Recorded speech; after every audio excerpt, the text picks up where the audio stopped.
Hello, my name is Lee.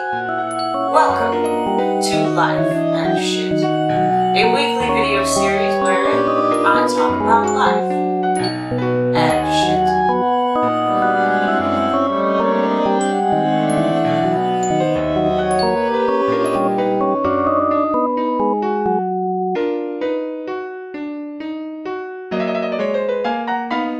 Much like gender, biological sex doesn't operate on a strict binary. Genitalia comes in all shapes and sizes. If we look at penises and vaginas as the ends of the spectrum, there are certain people who fall within that are referred to as intersex, which basically means that their genitalia doesn't match up with what we have decided is standard in the scientific or medical community.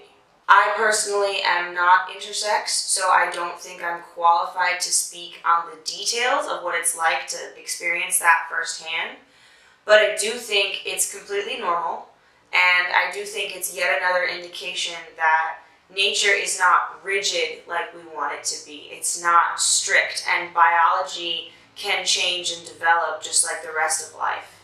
I know sometimes there are certain medical conditions that can be tied to that presentation, and so that is up to the individual to see what they might need to do about it. But for the most part, intersex people should not have to choose to go with one particular set of genitalia in order to be considered valid.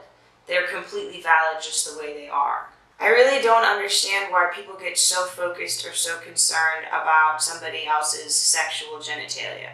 Your biological sex literally has nothing to do with who you are as a person, and it doesn't predetermine anything at all about you.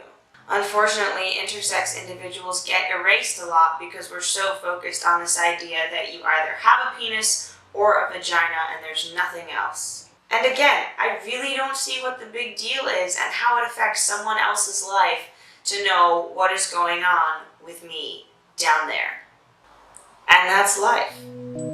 And shit.